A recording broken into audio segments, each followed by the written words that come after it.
I'm going back home to where people call you by your first name. I'm going back home to where people treat you just the same as they always have back home. Wow. Wow. Can we just continue with this, Troy? This could be just a concert in itself, couldn't it? Yeah, Eh? it's amazing, man. Hey, that's when you say back home, what does that mean to you? Oh, look, I think back home means that place of security. At the moment, after losing my mum, I've been going back to her old house, Wow. and that's been my place. Yeah. Where I can light the fire, get the guitar, sit around the fire, and just debrief a little bit, Yeah. and actually mourn properly. I don't think I mourned my dad the right way, and I carried that into COVID, and so I'm doing it the right way at the moment with mum. Yeah, Wow. So when did Mum pass away? in July. Oh, wow. So pretty close. Yeah, Not it's you know, and I've stopped sort of saying to people when they say, "Oh, how's your year been?" You know, Yeah, and yeah. I've actually stopped saying, "Well, it's been a bit up and down." I've just been sort of automatically saying it's been good. You know, gotten back to playing music again. But if I drag myself back into that place, then you just start dwelling on it again, and I have to keep walking forward. Yeah. There's a funny saying someone told me once. I find it's interesting. If you constantly bring up things from the past, always you're constantly bringing that emotion back. You're rehashing that feeling. I think it's good to let it go. Yeah. You know, speak about it. But I think there's a certain time where you go, right, we just got to accept that, and I can't bring that emotion constantly back up because it's just detrimental to me and what I'm doing and how you're moving forward. It is. Indigenous people deal with grief quite differently, and it's been one of those things where I've grown to understand how it works a lot more now that I'm older. Yeah. Whereas when I was a kid, I didn't understand it. But my mum held on to a lot of grief after losing her parents, Yeah. and that sort of made its way into our life. And you talk about thinking about the past. I lived in the past, and it was very, very hard for me as an adult, a young adult then, to understand why I was like I was. But then I look back at my childhood and I totally got it. Wow. So where is your upbringing from? New South Wales, I believe. Yeah, New South Wales. Grew up in Grafton and just had an incredible life with all my first cousins. Grew up an only child because my mum and dad split up when I was pretty young. Yeah. And then so I really only had mum, and I would visit dad on the holidays. And so, you know, it was a really good life growing up as an Indigenous kid, running through the bush and hunting for kangaroo and turtle and fishing all the time. Yeah. When you had time with your cousins, it was like you had brothers and sisters. That's amazing. Hey, something about family connection. Yeah. Recently, myself and my brother went back to the UK and we brought his son with us. And he's got a cousin the same age as him in Wales. They haven't seen each other in years. Like, you know, he's 4 years old, so he wouldn't have seen them for a year or two. And they just seen each other within a couple of minutes. They were just by each other's side the whole time. And then when he left, the cousin in Wales was crying. I could imagine. Just the connection you have via family, you know, it might be far from each other at some stages, but when you connect with each other, it's just something you can't put into words. It's true. And I even had the same thing when I met my sister for the first time. She was actually 18 when I met her. Wow. And I knew that she was born. Mum gave her up at about the same time that I moved to Sydney to be with my dad. Her marriage had fallen apart and Mum had sort of given up on everything. Yeah. And she was about to just quit the railways where she was working and go on the road and do fruit picking and stuff just to get away because she had 2 failed marriages. She felt like the whole thing was over. Yeah. And so I met my sister at the first time when she was 18. It was like I'd met her probably, you know, when I was 4. Wow. Because it was just, I felt I knew her. And that's genetics, I guess. Yeah. You know? Did you instantly, like, traits that you both had? You had them, or personality habits? Was it just like, what She had traits that of my mum Wow. that she didn't even grow up with, you know? That's the weird thing. Like she had mannerisms and she still does. I still look at her. She came to visit me last time I was down there doing some mowing at mum's old house. And she not only looks like mum, but she just has these little mannerisms as well that mum had. And I kept looking at her thinking to myself, wow, you haven't even grown up with us. Unfortunately, I would love to have had her grow up with us all the time, but we're making up for it now. That's great. Because as adults, and we've got kids of our own, all those first cousins get on great, as you just saw. And that's a thing that I love to watch unfold too. Yeah, that's amazing. Just one topic I want to talk about, not topic, something I want to bring up. I mean, Troy, obviously how we originally met was Yeah. was that about a year ago now, near, or maybe 6 to 8 months ago, maybe? It could have been a year. I mean, yeah, you came over and you were doing some tech,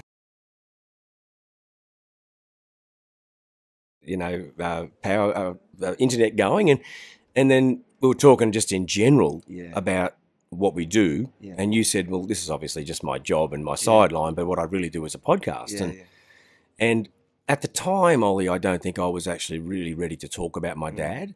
But when I saw and heard some of your podcasts, it made me realise that maybe it's time, because since I spoke to you when you came over to the house, I've actually been to counselling. Wow. And I've actually, and through, it wasn't one of my family or my wife or immediate family that got me to go. It was like this chance meeting with an old mate, and I was stuck in a car with him for 2 days. Wow. And he told me some stuff about his own life, which was heavy shit. I'm talking like, ooh. I said, what'd you do? He said, mate, I got counselling. Yeah. He said, I just kept thinking to myself, why are all my relationships failing? And he said, it's me. He said, I realised it was me. It wasn't everyone else. Yeah. And I had 2 days in the car with him. He manages Ian Moss, and my manager got COVID that weekend, so he came and just filled in the gaps for my manager. And we spent 2 days in the car, and that got me onto some counselling, and that was probably what got me to call you, actually. That's amazing. Well, like I said, it sprung me out of a bit of a curveball, because I didn't expect it, Troy. But what I will say about you, Moments, when I came in to do your internet, I probably made your internet worse. But no, it's good now. It's been great ever since. I haven't touched it. There's a lot has changed since that. I don't work there anymore. I've gone more full time with the podcasting and other things we do. But in particular, man, you're just a genuine nice bloke, and I think sometimes when you come across some big names, musicians or celebrities, you have this perceived perception of them, but you were just so grounded, down to earth, and just wanted to have a yarn. And I was like, I got a lot of time for this fella. So then when we connected, and I thought, hopefully one day I'll hear of this guy again, and you just reached out the blue. I was like, amazing. I just couldn't tell. I told everyone, like my Aussie friends, I was like, hey, they got this Troy Cassar-Daley, and they're like, he's an Aussie legend. And then next thing I'm researching, and I was like, all right. It's even better when people arrive at our house and they don't know who you are, though, Ollie. I think that's always refreshing too.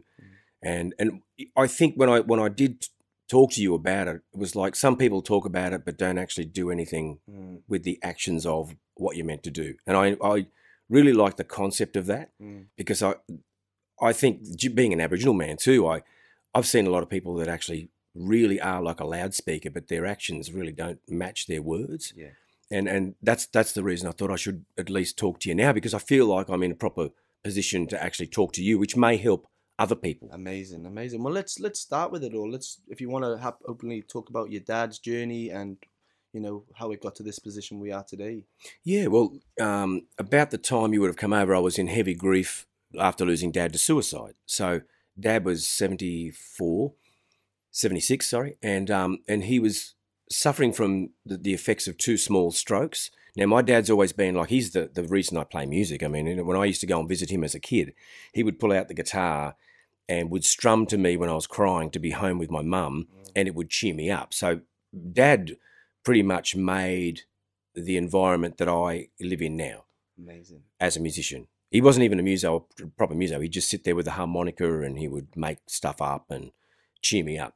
So Dad was always this happy-go-lucky fella. I'd take him away on all these music cruises, and we would talk and we would cry and we'd just do all the things that I'd never done with him as a grown man, But yeah, some of the nights he explained how he felt the night I was taken when my mum took off from Sydney, and it just gave me this whole new perspective on him. So we grew a lot closer as we got into our older years. And after his strokes, he was very depressed. He'd lost his dog, which he was really connected to as well. And I think that he got to the stage of his life, the last time I saw him in the Liverpool hospital, he really just looked really dark around the eyes. The light had already left him. And I didn't realise it was going to be the last time I was going to see my dad. But I was prepared. I guess I was prepared to face the fact that I don't think he was going to be around too much time, because he looked a little defeated to me. So I got in the car. I had to hire a car and get out there and stay in Liverpool. And I spent the whole couple of days with him when my stepmom and brothers left. I was able to sit with him one-on-one and talk. And the parting words to me were, I don't want to be around.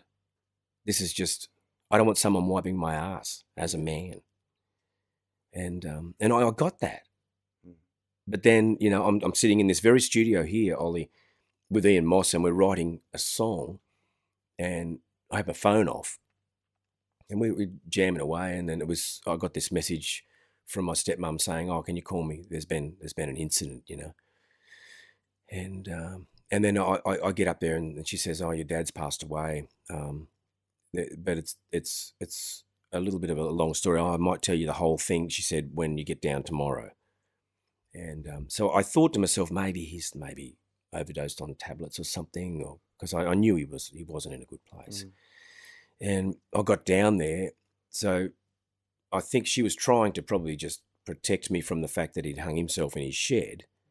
But it's the way that I was told about what had happened, which ended up being really traumatic to me, because I was sort of told in a group situation about how it all unfolded. And so I was just devastated, and walked out to his shed, of course, and I had a cry out there.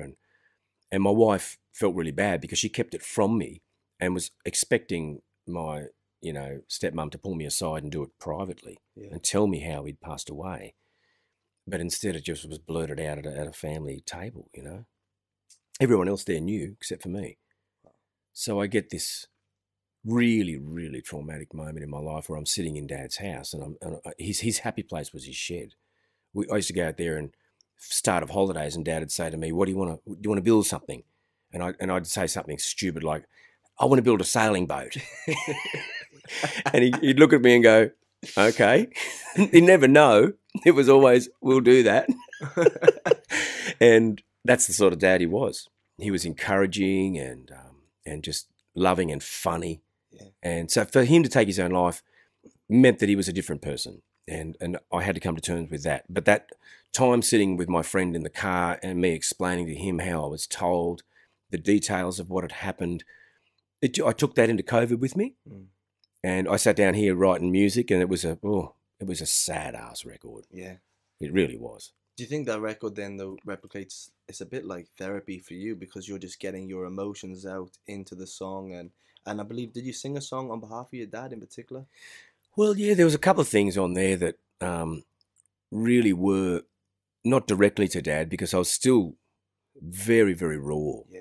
And having it happen and then taking it into COVID, I mean, I found myself coming down here every day, and I'd just pick up a guitar, and before you know it, I'd sit in front of this computer, and all I would do is sort of like, and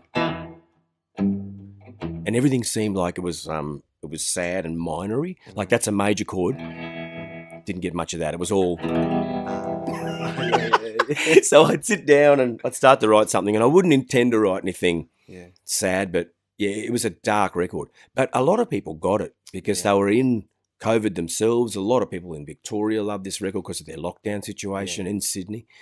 And then, you know, I wrote these songs and then put them together. And during COVID, I went to Sydney and had to write it. So all the while thinking of Dad. Yeah, wow. And also it was starting to affect my relationship as well. That was hard. And so there was all this push-pull, Ollie, that was really playing with me. But the album went on to win an ARIA award. It got best-selling album at the awards at Golden Guitar Awards. And it was the weirdest response to a sad record that I ever would have dreamed of, actually. Wow. You don't realise, hey, that there's so many people out there suffering. Like, I just literally came back from the UK.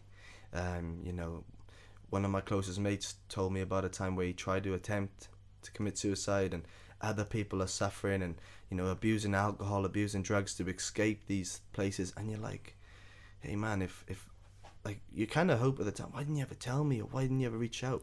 But at the same time, like, these songs connect to them so much because of the pain that maybe they felt, or the way they're playing at the moment, or COVID especially inflicting on that.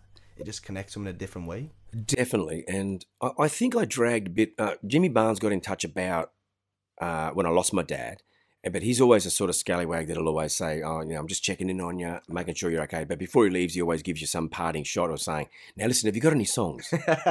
and I'll go, "Oh, well, haven't been really in the mood to write. I said, but I did read your book, Jim, and love the first book about his growing up in Elizabeth. Oh yeah. Tough ass place to grow up. And I said, I wrote you a poem called Shutting Down Our Town about the Holden plant being shut down. And he goes, okay, well, look, turn that into a song and send it down to me and we'll see what we can do, you know. So it gave me something to do. Yeah. And that took the focus off Dad, got me down here and wrote this little folk song called Shutting Down Our Town. Then he turns it into this rock anthem. And it ends up being on his record, you know, which is really cool. That's and I dragged a lot of that influence, I think, into that record that I wrote, because it's quite a rocky record for a country artist. So it was just interesting, all the people around me who were suffering too. Yeah. But there were also people around me that thankfully were checking in on me. And I didn't realise they were checking in. They were doing it sort of like in a sneaky way, like asking for songs or saying, hey, listen, have you got anything, things for guitars? Because I'm always tinkering with guitars. Yeah. They were inadvertently checking on me, but I didn't realise. Isn't that beautiful though? That people are not directly doing it, because sometimes if someone comes direct at you, it can hit you off.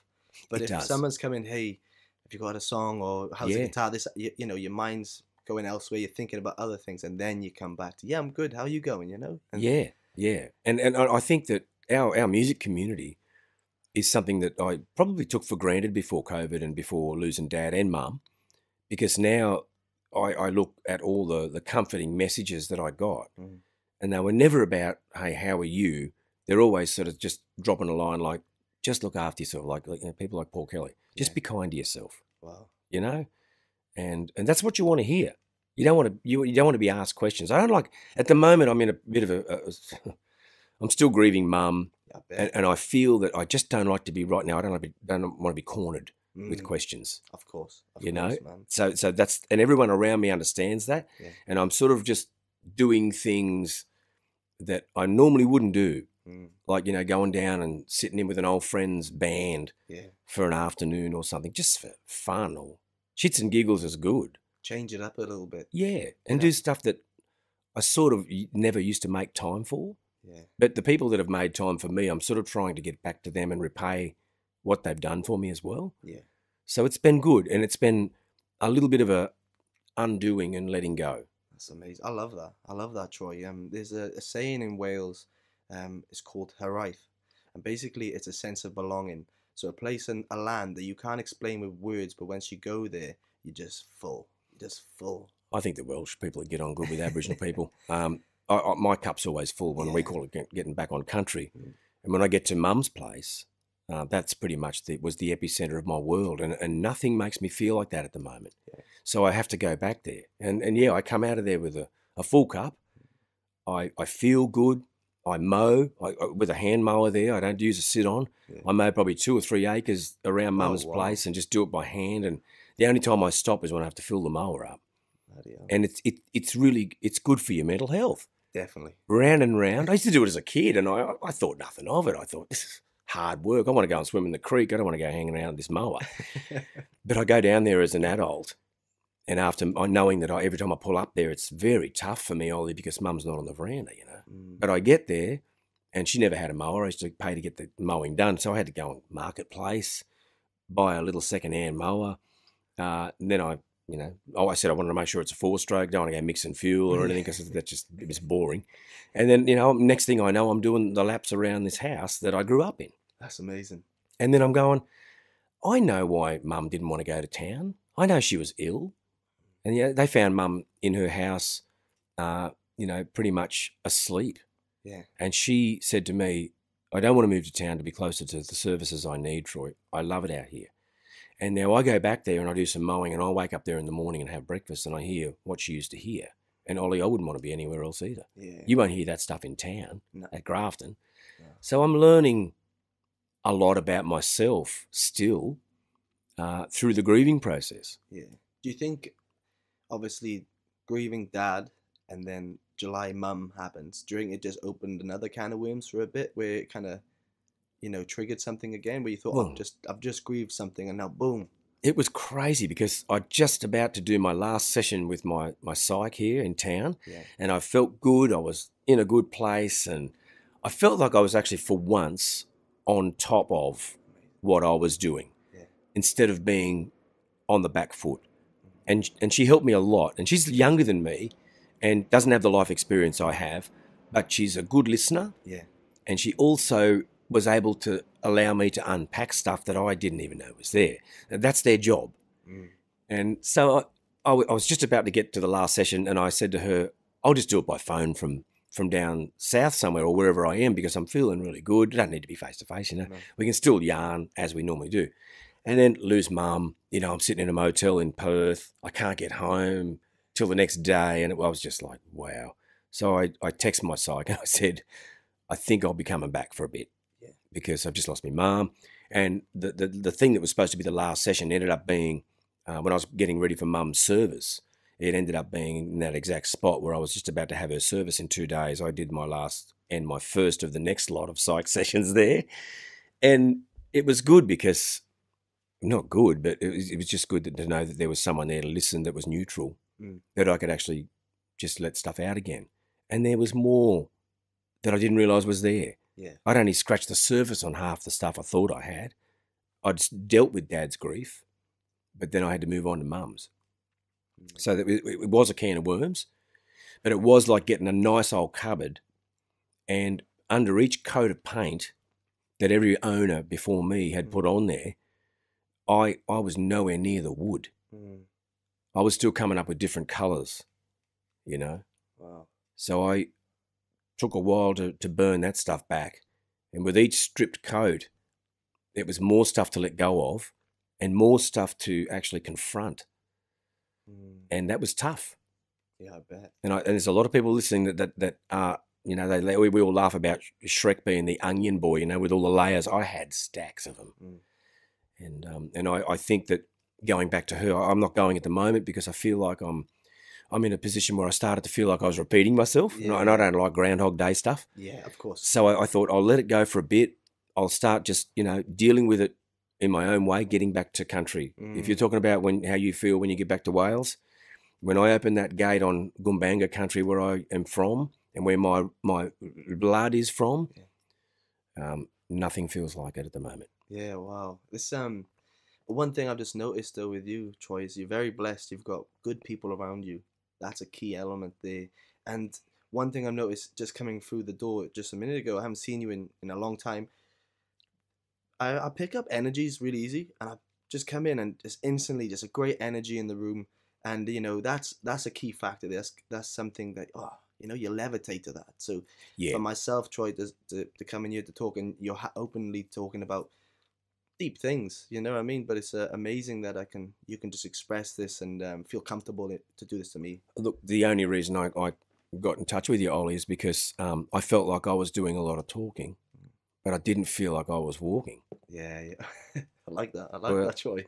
I didn't. And I thought to myself, if I'm going to back up the stuff that I tell everyone else, and I've had a lot of people come back to me with messages that I've given them over this last maybe 6 months, and they've come back to actually sort of bite me in the arse a little bit, because I thought it was something I needed to tell that person at the time to get them out of the hole they were in. And yet I get into a position where I'm having a bad day and these people are around me and they remind me of what I told them. Yeah. It happened with a driver, like a limousine driver here. I was getting taken to a bunch of radio interviews by this bloke, and he's from Melbourne. And I didn't put two and two together that I'd really met him before, because we meet so many people, but he was a really good fella. And then I'm having this really bad day and everything's up and down, and I'd lost Mum, and, you know, everything was in a bit of a cyclone, you know, in my brain.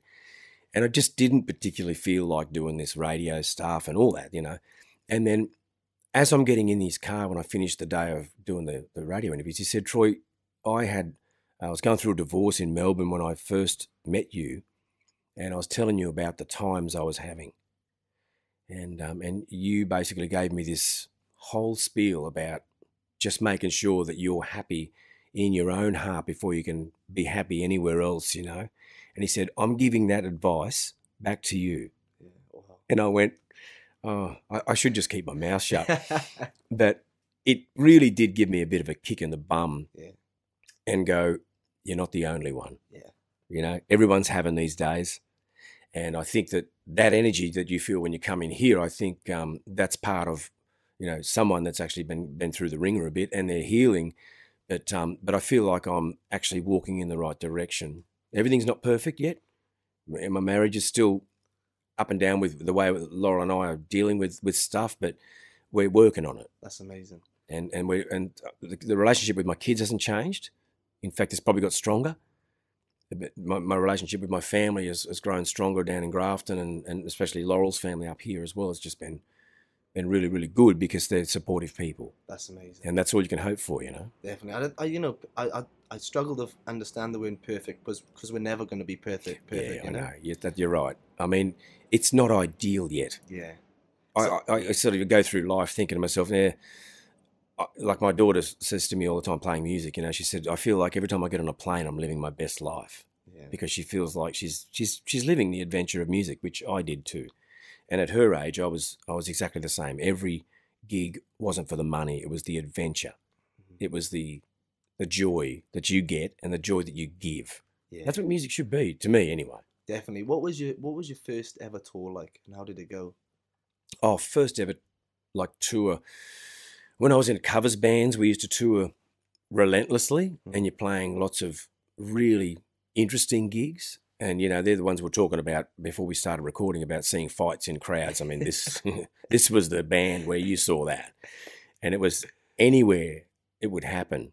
Wherever you're playing country and rock and roll and stuff, people are drunk and they're going to get into it, And my first tour really, I think, I wouldn't call it a tour. I'd say it was the first time I'd experienced being on the road and staying in motels and drinking late into the night and all that sort of stuff that you're supposed to do when you're young, when you're in your late teens. It was incredible fun, but it was a little soul destroying because sometimes I would go, what am I doing this for? Laying there at night, drunk. And I used to question whether I'm doing the right thing.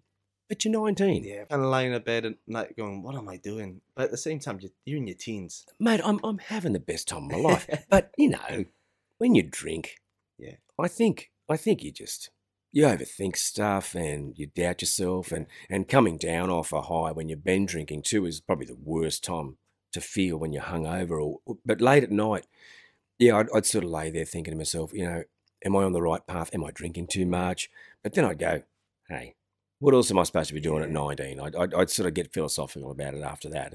But they were incredible tours. And then when I went on a real tour where I had to go away for like 9 months from Grafton, it was the first time I'd been away from home and for that long. And that was the most incredible tour I think I've ever been on, even to this day. I've done tours all over the world, but that tour for 9 months going through mainly Indigenous communities was probably the best one I've ever done. Oh, wow. Does that just, obviously, you're a proud Aboriginal man. When you see your people, does it just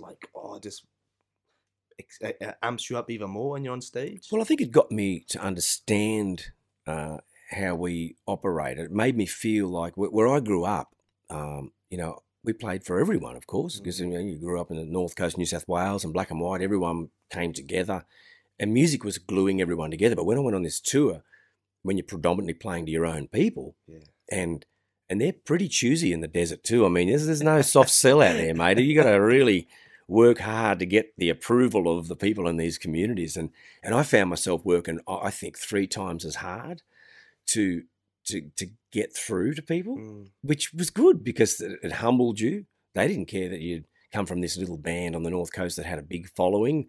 I sort of thought I was a bit of a big fish, but when I got it back out there, I was just a guppy.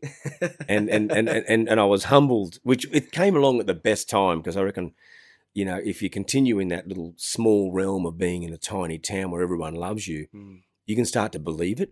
And for a minute I did. But then when I got on this Brian Young show, this old guy took me to these incredible places. And I've only just been back to some of them. Yeah. And I've still got friends at these places where he took me. And I'm talking 30 years later. I turned 21 on that particular tour. And it was the most phenomenal thing to get to know your own people, but to get to know yourself too. Yeah, wow. Do you find you're always kind of learning your culture more and more all the time? Or is it something you were taught at a young age from mum? Or was it just something? Oh, it's a progressive thing. I think I got taught a certain amount from my uncles and my mum, and mainly my uncles being my male role models. They showed me all the stuff I was supposed to know with, how to get some native tucker and how to clean a kangaroo and how to clean a fish and all that stuff that I needed to know to survive, if ever I needed it, was important. So I got a lot of that at a very early age, but it evolves as you get older, as it should. Yes. I mean, I'm not an elder yet, but I think we're all knocking on the door at 53. And so I've still got a lot of old relos that I can count on that still impart stuff to me. And I still have to educate myself about a lot of other things that are happening on other people's country. So I'm aware when I get there what to expect and how to, always really roll in with the deepest of respect for everyone wherever I go because I'm on their country. Yeah. But yeah, it really does. It's exciting to still feel like you're hungry to learn. That's amazing. That's such a cool thing. And when you go back, obviously your career, mate, you've done so much. And I still believe there's more to give. I think, believe it or not, you talking about scratching the layers back, there's always gems kind of come from stories or connecting back to mum or dad. But just in particular with yourself, what would you say your biggest highlight was in your career? Look, I would say highlights are very hard to nail down because there's so many people that have championed my cause. Yeah. I think the highlight, I have to do plural, are the people that helped. Yeah. The awards, that comes later, and I'm just about to try and put some of these back in Tamworth in a glass case so people can actually see them because they're just sitting here. No one gets to see them, Ollie. It's not right. If kids are going to be inspired to be the next generation of country artists, they need to see the results of what happens. But the highlights for me have been the people I think that I've met at the different towns I've moved to who've helped me because they're the ones that you arrive on their shoulders, Yeah, definitely. Well, I just come back from the World Cup. We were talking about it earlier, and I had a couple of jerseys. I swapped this jersey with a Tongan, had a Papua New Guinea shirt. I've never been one for sentimental things. Maybe in my 20s still, and it's not. So I give them out because they're just going to be hung in my wardrobe otherwise. And my barber back home wanted one, so I'll frame this. Yeah. My mentor, someone who I'm dear with, he's not into rugby at all. He's actually into AFL. But I thought, you know what?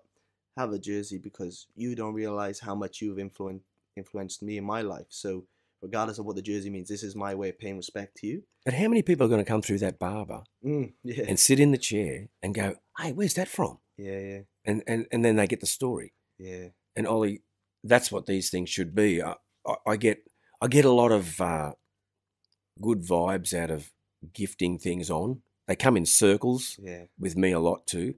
They'll come into your hands sometimes for free, and that genuinely you might not need them, but someone that genuinely does. Yeah. So the other day, I inherited a guitar somehow. It was in a case, and I go through my cases sometimes, and they all have to earn their place. Believe it or not, I use all those guitars. Wow. But they have to earn their place, and the ones that are sitting out, sometimes they're on trial, and they've got to make sure they prove themselves. And there was one that I didn't get around to using that was given to me, but a mate needed one. So he rings me and he said, if I need to buy an electric guitar, I want to practice. He said, what do I need? This is my budget. It's like $1,200, $1,300 tops. What do I need? And I said, I looked around at my room and I thought, there's one there you can probably have. So I said, listen, I'll do a demo of this thing and come over and grab it. And he goes, I want to buy it. And I said, no, look, because it hasn't been played here for a while. I'll restring it, make sure it goes, and then come over and try it, and then off you go. And then it's just a full circle. Amazing. And he's an incredible fiddle player. Just incredible. But he's a guitar player too, and he wants to learn more about that instrument. And so, that thing that was sitting on the shelf just over here, that guitar, it's now in his hands and it's being played.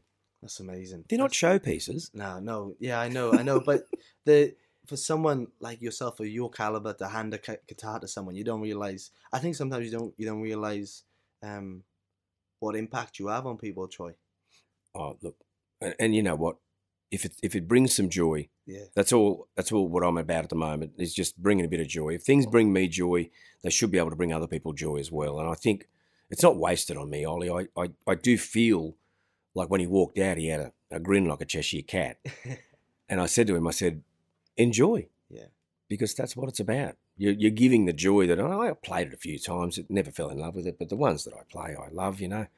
And then, you know, when you see them walking out with something like that, you just think to yourself, well, they're going to get some love and attention on that guitar, and that's what it deserves, you know. It's funny, right? So I always had a pair of boots that were terrible.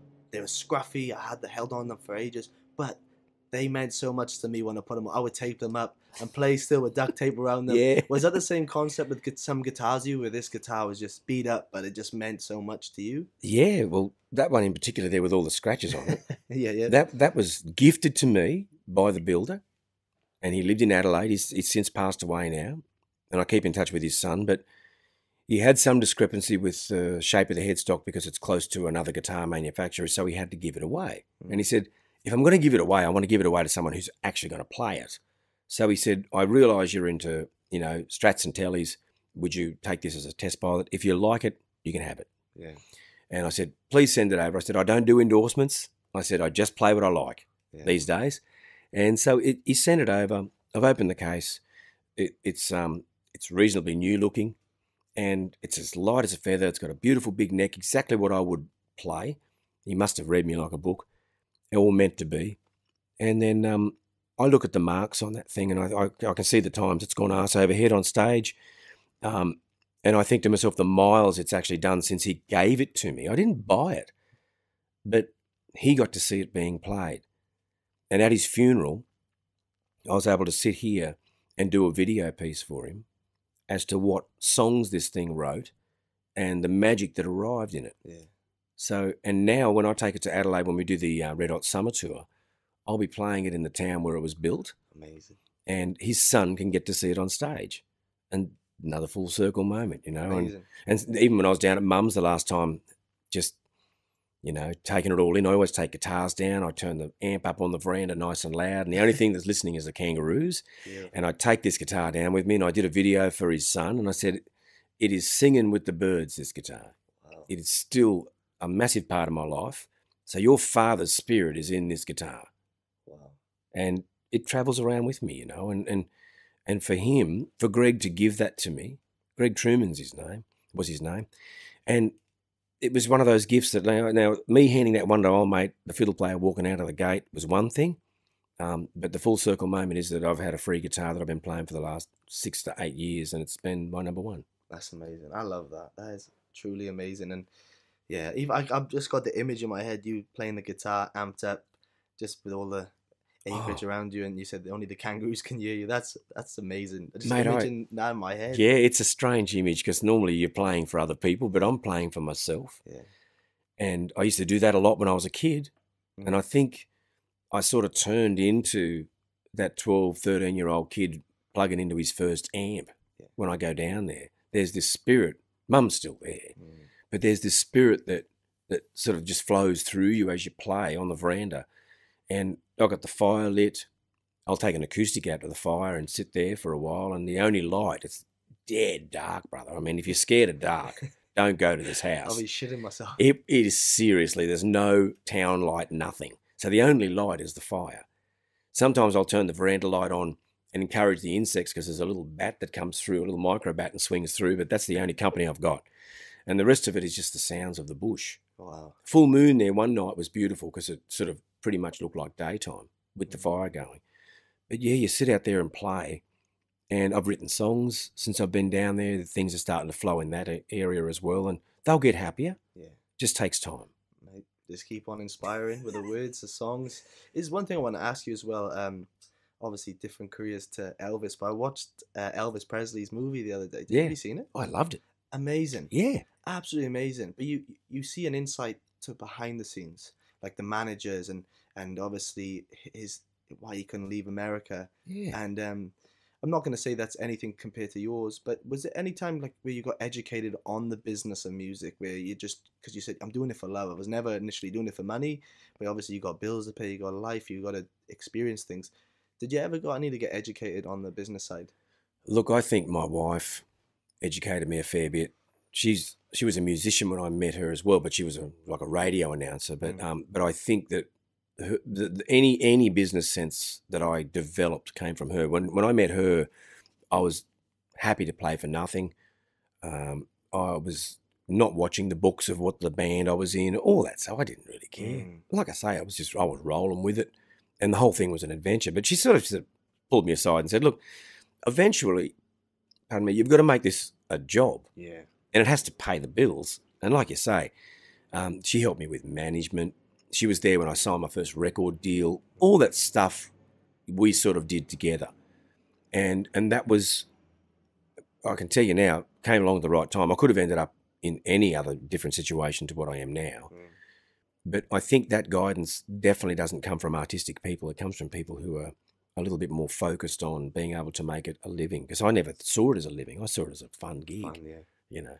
So, yeah, I think Laurel really helped shape that in me and made me wary of the bullshit that can come with the industry, because it's everywhere, Ollie. It is everywhere. And you saw with the Elvis movie how Colonel Tom Parker, I think he was on 50% of what he was making. Now, all the stuff that came out in the movie, everyone knew about, but they'd never seen it put into a biopic sort of style.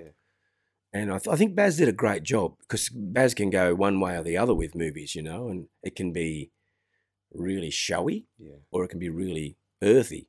And I'm glad he went the earthy route with Elvis, because we saw the human side of him. Definitely. And I have never been trapped like that, because I've never had that sort of fame. But the thing I loved about the movie was Elvis didn't have someone looking out for him like I had with Laurel. He had everyone around him saying yes. Yes. Even his dad. Yeah. I didn't even know his dad played that role in his life until I saw the movie. And I know that Priscilla would have made sure everything was to the letter on that thing. Because she apparently was right across the whole story. Wow. So that's good to know too, because you know it's authentic. But there was that human side of when he sat in the limousine talking to her, and he'd said goodbye to Lisa Marie and stuff like that. And that, I think that might have been around the time that was the last time she would have seen him. And there's that human aspect that people, and we've all got this human aspect about us, obviously, but everyone shows it in different ways, you know. But I got to, and the movie did get a bit of a bagging from some people, but I actually enjoyed it. I enjoyed just the fact that it wasn't too showy. It was a little bit more, to me, like a wholesome account on Elvis's life. Well, I actually choked up. I was on the plane to the UK and I started choking up on the plane watching it. What about that last scene on it? I know, mate. The real scene. And I'm going, oh no, is that it? I know. That's the scene. I'm getting goosebumps thinking about it. Because I felt so sorry. I mean, for someone so talented and to come from what they came from, I didn't realise he was on the show circuit. I heard that Colonel Tom Parker was like more of a carny. I didn't realise he was a proper carny. Like really worked the shows, knew how to make a buck. That's the sort of manager you probably need if you're Elvis Presley. And I started researching his songs more, though, not listening to them, and then the meaning behind the song. And honestly, I think I started falling in love with Elvis all over again. It's easy to do. He was super talented, and I've got a lot of mates that are super fans. But it made me more of a fan, I think, of the human being that was Elvis, not just the artist. Because I'd heard all the songs, played some of them in bands and stuff like that, and loved them, but didn't realise there was this human aspect behind all that music that really needs to be acknowledged too. So, and I love the fact that you can see the real people, and that's one thing we've always done with music is making sure we try and keep it as wholesome and as authentic as we can. Because I think people deserve to see the real heart of what you've got, and I reckon there's more in the tank for what I've got to give.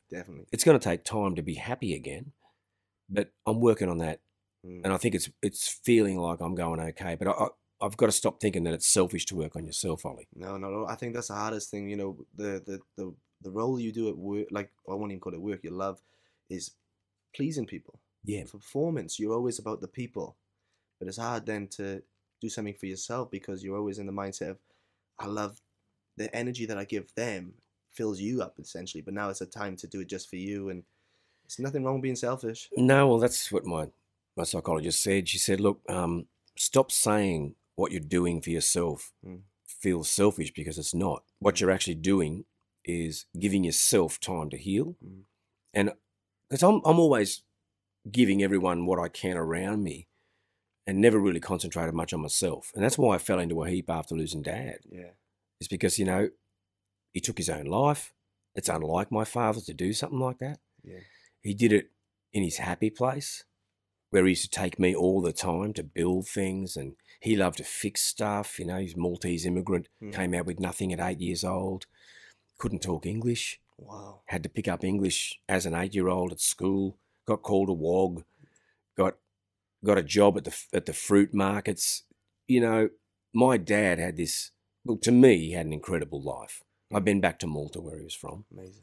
And had a look at the street he lived on, and they had nothing, you know. So that to me is, he's got an amazing story. It took me a while to appreciate his story, and then also to appreciate the fact that why he decided it was time to go. Yeah, it's like there's a couple of reasons I think behind it, but that's nothing for me to say. But one thing I will say is, he'd be definitely proud of you, man. He'd be definitely proud of you, Troy. Just the journey. Like you said, he seems like he's a guy who inspired you as well, because Yeah, he just sit the guitar with you when you were missing your mum. he would. If you hand me that set of harmonica there, Yeah. just hand me that harmonica in the holder. Yep. And chuck me that acoustic guitar. I'll just show you quickly what he used to do when I'd get down there and I was shitty about leaving my mum. What have we got? D flat. Okay. So he'd put this thing on here, and he'd sit down. Oh, hang on, I've got headphones on. He'd sit down with me and go, okay, I know you're missing your mum, but this may help you, you know. And he would just go to so much trouble every time I would be down there to make me feel welcome. And that's what a dad does. So he'd sit down and he'd make stuff up. So he'd go, okay, now, you know, we're going to make up a story. Now, Troy was a little boy and he's walking through the bush, and he'd just be...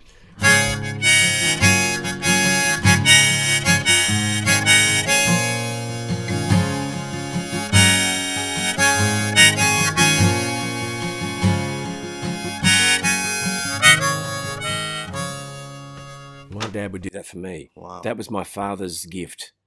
And now, every time I put a harmonica on, every time I strap a guitar on, he's living through me every time I play. Wow. And so instead of him trying to comfort me as a little boy who was just missing home, he would give me that.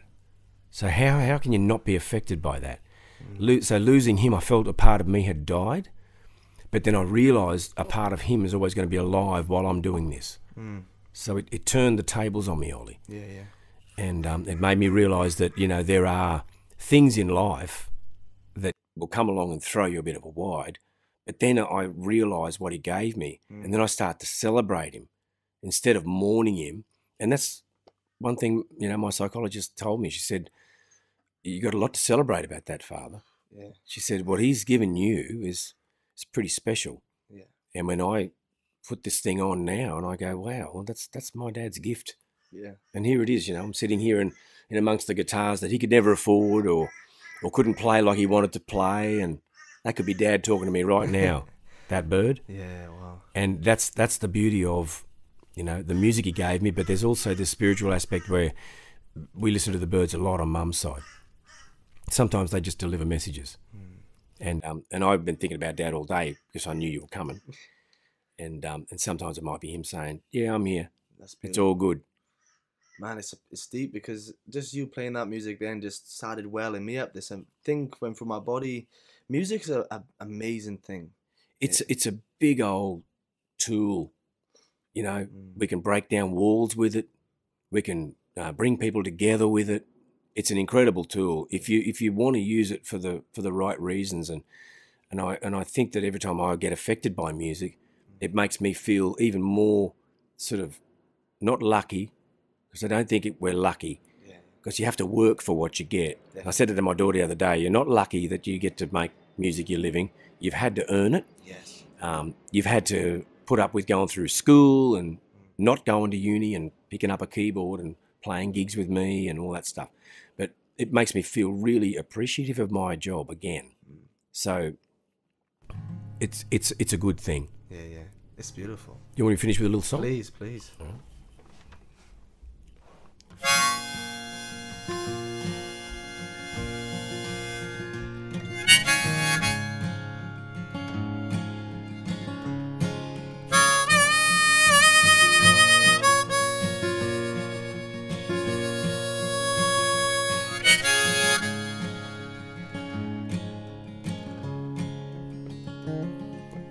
Early morning brings the sounds and wakes this little one-horse town. The ghosts that scared the kids at night have slowly faded out of sight.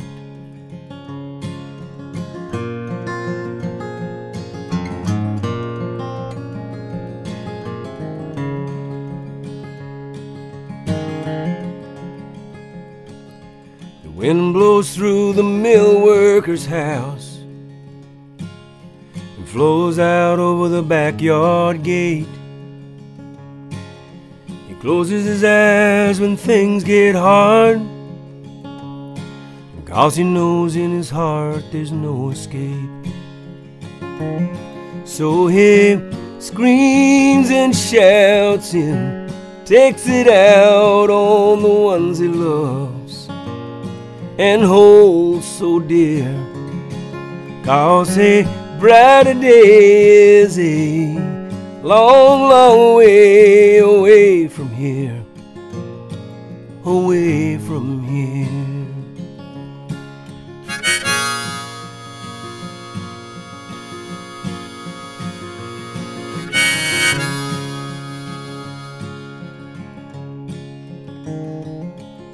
We drink on the porch by kerosene light and listen to the folks in the next house fight. For a while everything seems well, oh, but there ain't nothing gonna break this spell. So he screams and shouts and takes it out on the ones he loves and holds so dear, 'cause a brighter day is a long, long way away from here, away from here. Yes, he screams and shouts and takes it out on the ones he loves and holds so dear, 'cause a brighter day is a long, long way away from here, away from here.